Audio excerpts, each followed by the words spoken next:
Dear friends, our next chapter is breathing and exchange of gases.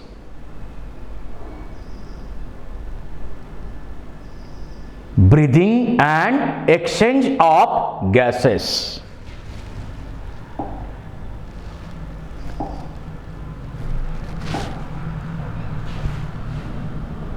You know, all living organism requires constant supply of energy.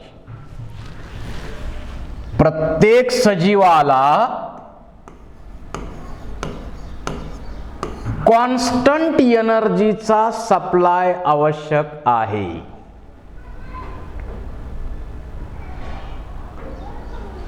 Energy म्हणजे तरी काय? It is a capacity to do work. कोणतंही कार्य करण्याची क्षमता, capacity म्हणजे energy. Without energy there will be no life. जर energy नसेल तर लाईफ शक्य नाही, कारण कुठलंही कार्य करण्यासाठी एनर्जी पाहिजेच. आणि मग ग्रीन प्लांट्स काय करतात? They trap solar energy. Because sun is a basic and ultimate source of energy. सूर्य हा एनर्जीचा अनलिमिटेड सोर्स आहे.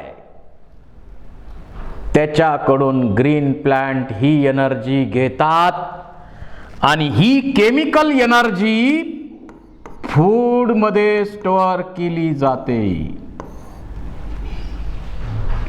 म्हणजे फोटोसिंथेसिसच्या प्रोसेसमध्ये green plants solar energy trap करतात आणि त्याच्याकडून ही एनर्जी केमिकल फॉर्म मध्ये कन्वर्ट करतात आणि ती फूड मध्ये स्टोअर केली जाते.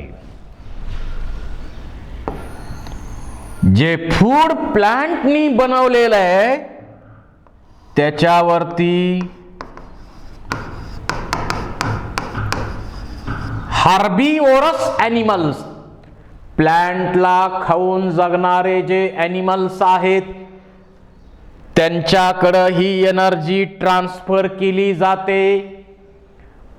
म्हणजे जे प्लांटला खाऊन जगणारे आहेत ते फूड घेतात आणि त्या प्रोसेसच्या द्वारे ही एनर्जी त्यांच्याकडे जाते. मग त्यांना खाऊन जगणारे जे असतील पुढच्या ग्रुपकडे ती एनर्जी जाते. त्यांना खाऊन जगणारे कुणी असतील तर त्यांच्याकडे एनर्जी जाते. एक दुसऱ्याला खाणार, दुसरा तिसऱ्याला खाणार, तिसरा चौथ्याला खाणार, अशी फूड चेन निसर्गानं बनवलेली आहे. तर एनर्जी ट्रान्सफॉर्मेशन एकाकडून दुसऱ्याकडे याद्वारे होतं हे यातून क्लिअर होत आहे. So directly or indirectly all animals are dependent on food which is synthesized by plant in the process of photosynthesis. आता ज्यावेळी एनर्जी पाहिजे, which is the source of energy, complex food, जे फूड आहे तोच एनर्जीचा source आहे. आणि मग त्या फूडचं ब्रेकडाऊन केल्यानंतर एनर्जी मिळते. आणि फूडचं ब्रेकडाऊन करून एनर्जी मिळवण्याची प्रोसेस म्हणजे रिस्पिरेशन.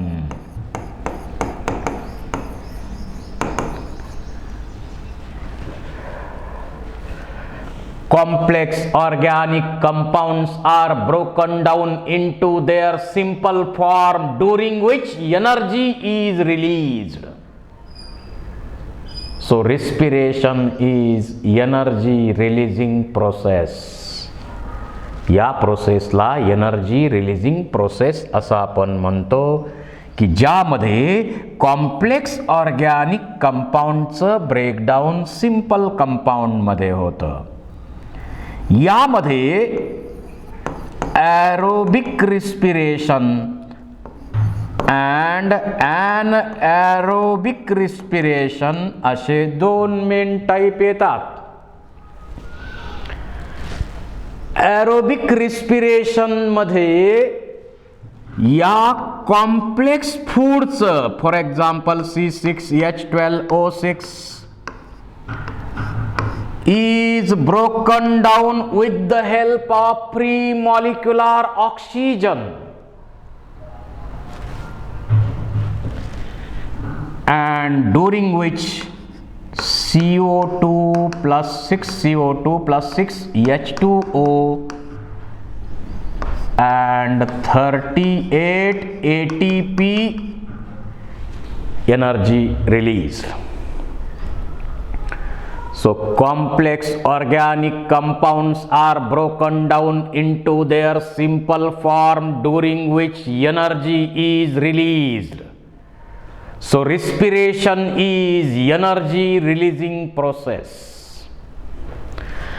आणि हे ब्रेकडाऊन करण्यासाठी जर फ्री मॉलिक्युलर ऑक्सिजनची गरज असेल, फ्री मॉलिक्युलर ऑक्सिजनच्या प्रेझेन्समध्ये जर ही प्रोसेस होत असेल तर त्या रिस्पिरेशनला ॲरोबिक रिस्पिरेशन म्हणायचं. आणि जर without use of free molecular O2 जसं C6H12O6 it gives rise to two molecules of C2H5OH plus 2CO2 plus 2 ATP. ज्या ब्रेकडाऊन मध्ये फ्री मॉलिक्युलर ऑक्सिजनचा उपयोग केला जात नाही ती प्रोसेस म्हणजे ॲनॲरोबिक respiration. So breakdown of complex organic compounds into simple form without use of free molecular O2, it is anaerobic respiration.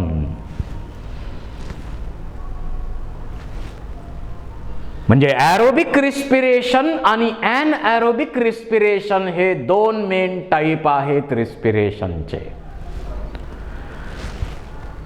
आपण आता ॲरोबिक रिस्पिरेशन, सेल रिस्पिरेशन हा पार्ट याचा सेपरेट चॅप्टर आहे. पण या रिस्पिरेशन मध्ये लागतं काय? ॲटमॉस्फिअर मधून फ्री मॉलिक्युलर ऑक्सिजन घेतला जातो आणि CO2 बाहेर पडतो. तर या एन्व्हायरमेंट मधून, या वातावरणामधून फ्री मॉलिक्युलर ऑक्सिजन बॉडी मध्ये घेणे आणि CO2 बॉडीच्या बाहेर टाकणे याला आपण म्हणतो ब्रीदिंग. म्हणजे तुम्हाला हे डिटेल सांगण्याचा उद्देश काय, तर आपण दर मिनिटाला 12 ते 16 वेळा ब्रीदिंग करतो, परंतु एवढ्या वेळा ब्रीदिंग करून ऑक्सिजन घेतो. ऑक्सिजनची इतकी सगळी चर्चा सध्या सुरू आहे, पण ॲक्च्युअल रोल काय या ऑक्सिजनचा? That is a breakdown of complex organic compounds into simple form during which energy is released. त्यासाठी ऑक्सिजन पाहिजे आणि या ब्रेकडाऊन मध्ये जो कार्बन डायऑक्साइड बाहेर पडतो तो बॉडीच्या बाहेर टाकला पाहिजे. म्हणजे ॲटमॉस्फिअर मधून ऑक्सिजन घेतात ॲनिमल्स आणि ॲटमॉस्फिअरला CO2 देतात. निसर्गानं ऑटोमॅटिक सिस्टीम बनवली आहे. प्लांट काय करतात? CO2 घेतात आणि ऑक्सिजन देतात. आपण काय करतो, ॲनिमल्स काय करतात, ऑक्सिजन घेतात आणि CO2 देतात.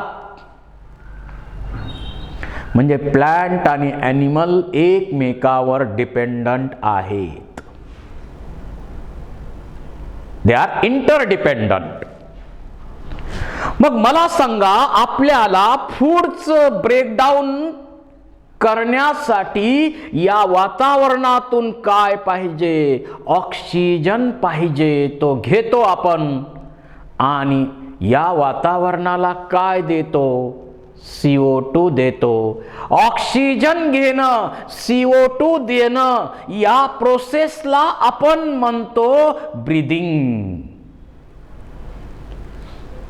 Breathing and exchange of gases असं आपल्या चॅप्टरचं हेडिंग आहे.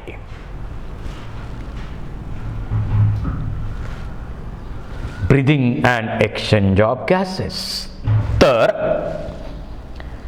याच्याशी संबंधित फक्त पार्ट म्हणजे रिस्पिरेशन मधला फक्त ब्रीदिंग आणि एक्सचेंज ऑफ गॅसेस एवढा पार्ट या चॅप्टर मध्ये आपल्याला स्टडी करायचा आहे.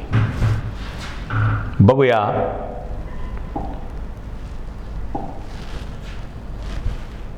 आता सर्व ॲनिमल्सना काय लागतो, ऑक्सिजनचा कॉन्स्टंट सप्लाय लागतो.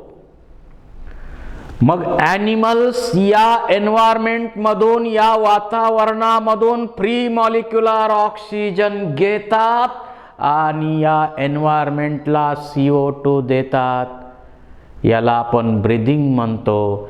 मग ब्रीदिंगच्या प्रोसेससाठी कोणाकडं कोणते ऑर्गन यूज केले जातात,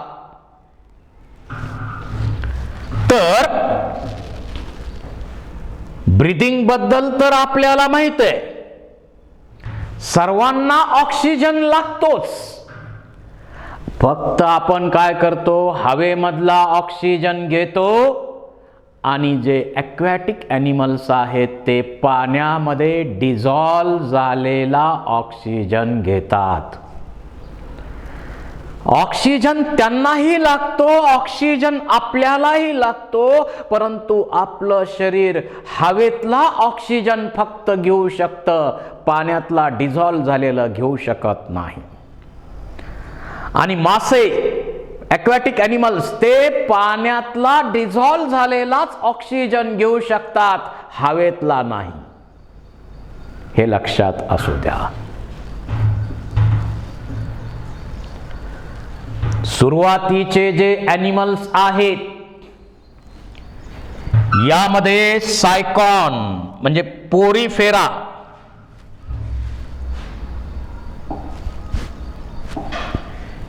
यामध्ये पोरीफेराचे जे मेंबर्स आहेत सायकॉन सारखे ते ॲनिमल्स. त्याचबरोबर हायड्रा, त्याचबरोबर प्लेटीहेल्मिन्थस, हे जे ॲनिमल किंगडमचे सुरुवातीचे 3 ग्रुप आहेत. यांच्यामध्ये सिंपल डिफ्युजनच्या प्रोसेसनं ऑक्सिजन बॉडीमध्ये डिफ्यूज होतो आणि बॉडीमधला कार्बन डायऑक्साईड सिंपल डिफ्युजनच्या प्रोसेसनं ॲटमॉस्फिअरला दिला जातो. सो बॉडी सरफेस च्या सहाय्यानं सिंपल डिफ्युजनच्या प्रोसेसनं एक्सचेंज ऑफ गॅसेसची प्रोसेस ते करतात. जसं आपण एक्झाम्पल घेतलं, समजा अमिबाचा विचार केला तर अमिबा इकडून डिफ्युजनच्या प्रोसेसनं O2 घेतो, कुणीकडनंही घेऊ शकतो आणि कुणीकडनंही CO2 देऊ शकतो.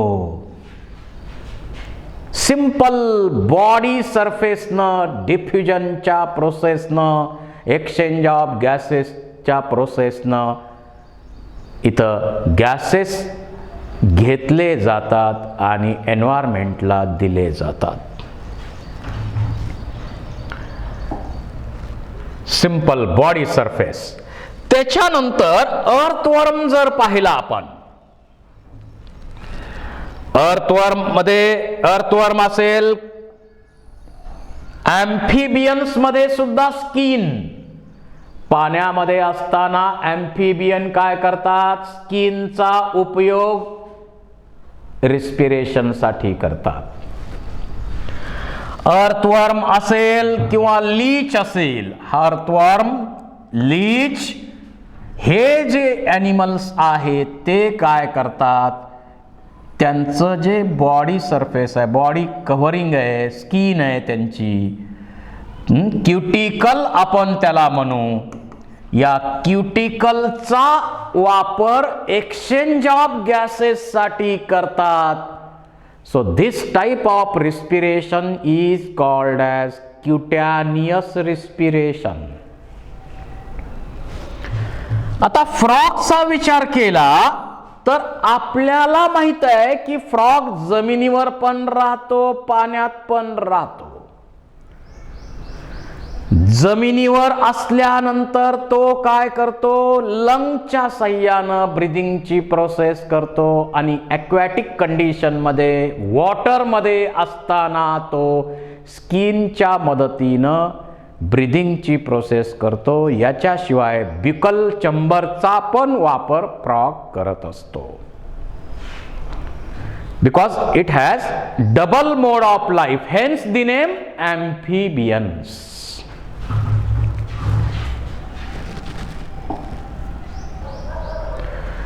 Then in insects,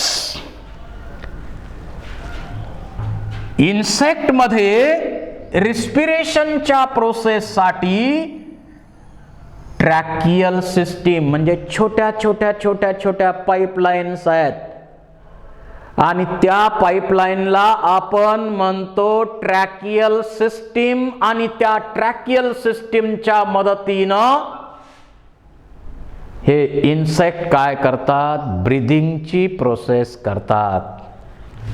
so in insect exchange of gases takes place with the help of tracheal system. Tracheal सिस्टीमच्या द्वारे हे करतात. त्याच्यानंतर काही स्पेशल स्ट्रक्चर, फॉर एक्झाम्पल आपल्याकडं स्कॉर्पियन, स्पायडर हे जे ॲनिमल्स आहेत त्यांच्याकडं रिस्पिरेशनच्या प्रोसेससाठी असे बुक लंग्स असतात.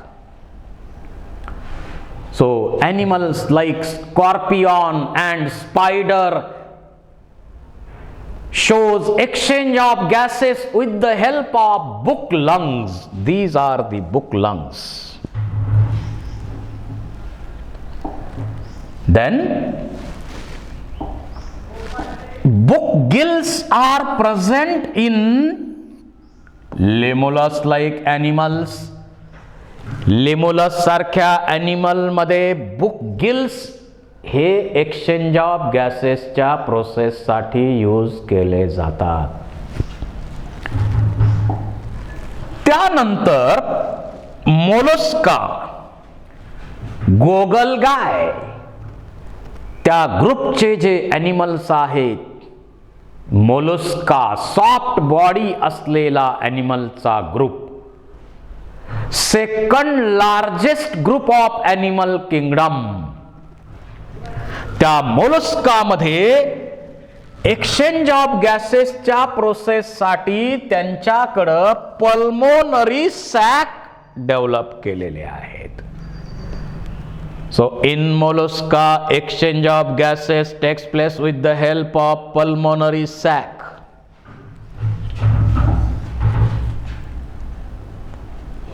Then fish, branchial respiration.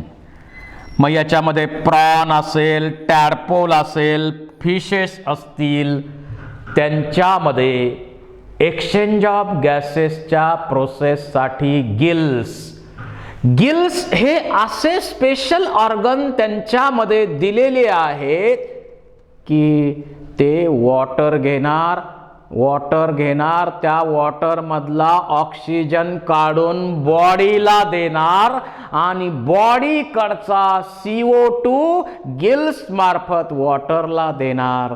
So exchange of gases takes place with the help of gills.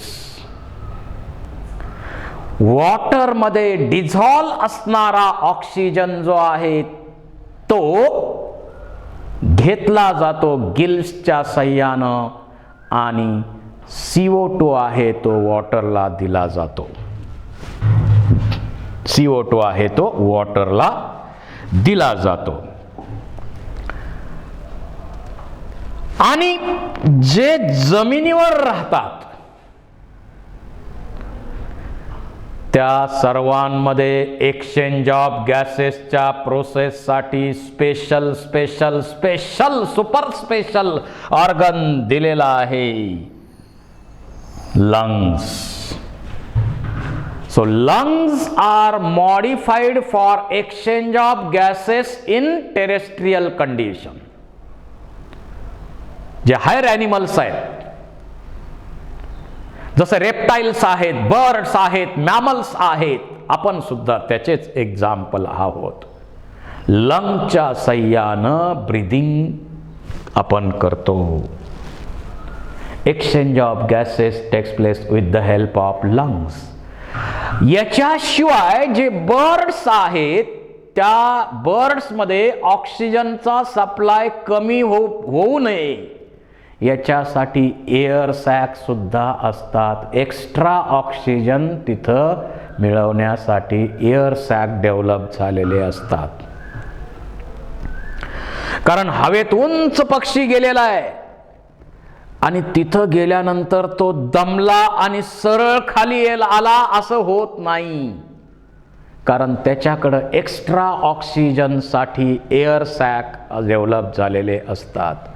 आपण कधी रनिंग करायला लागलो आणि पळत पळत गेलो आणि दमलो तर थांबण्यासाठी जमीन आहे आपल्याला, पण पक्ष्यांना कुठं काय. म्हणून त्यांच्याकडं स्पेशल एअर सॅक दिलेले आहेत एक्सचेंज ऑफ गॅसेसच्या प्रोसेससाठी. त्याच्यानंतर हा जो ऑक्सिजन आहे तो रेस्पायरेटरी ऑर्गनच्या मदतीनं आपण बॉडीमध्ये घेतल्यानंतर ब्लड किंवा जे काही फ्लुइड असेल त्या मार्फत तो ऑक्सिजन प्रत्येक सेल पर्यंत पोचवायचं काम काही पिगमेंट करत असतात. त्या पिगमेंटला कॅरी करणाऱ्या, ट्रान्सपोर्ट करणाऱ्या पिगमेंटला आपण म्हणतो रेस्पायरेटरी पिगमेंट.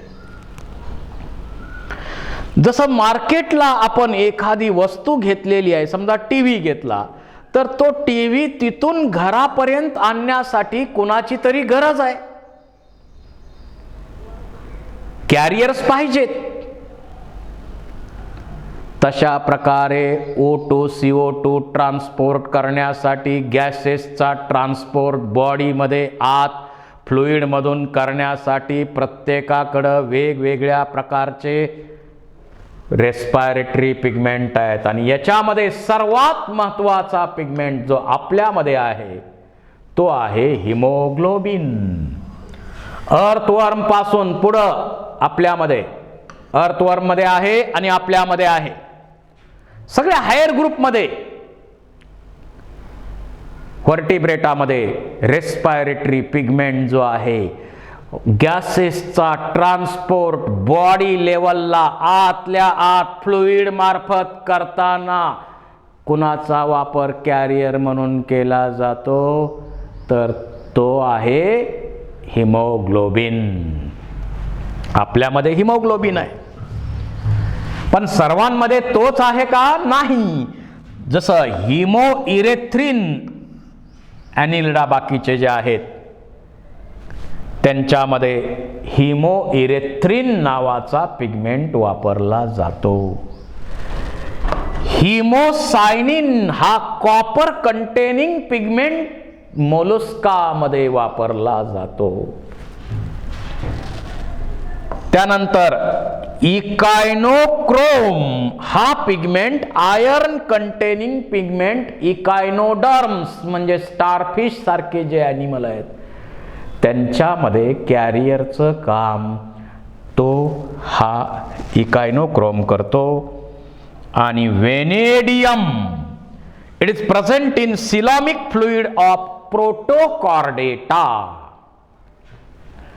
तर अशा प्रकारचे रेस्पायरेटरी पिगमेंट्स वेगवेगळ्या ॲनिमल्समध्ये आपण हवेतून घेतलेला जो ऑक्सिजन आहे बॉडीमध्ये आल्यानंतर तो त्या फ्लुइड मार्फत बॉडीच्या प्रत्येक पार्टपर्यंत पाठवण्याचं काम हे पिगमेंट करत असतात.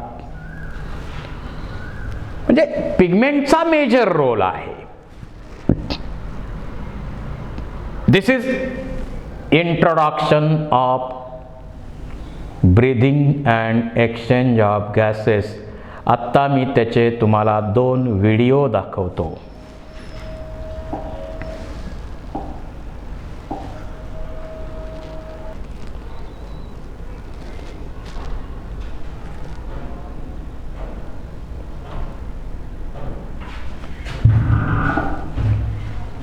See one more video. Fish are aquatic animals. Water contains oxygen dissolved in it. Depending on temperature and other factors, the level of dissolved oxygen in water is about 4 to 15 milligrams per liter. Fish extract this dissolved oxygen from the surrounding water by a process called aquatic respiration. Fish have specialized structures called gills to carry out exchange of gases with water. The gills are located on either side of the head of fish, behind the mouth cavity. In bony fish, the gills are covered by a hard bony flap called the operculum. It is also known as gill cover. In cartilaginous fish, the operculum is lacking and the individual openings to gills are called gill slits. During the process of exchange of gases, a fish first gulps water through its mouth. At the time of the intake of water, the mouth opens while the operculum remains closed. The fish then closes its mouth and opens the operculum to force the water out through the gills.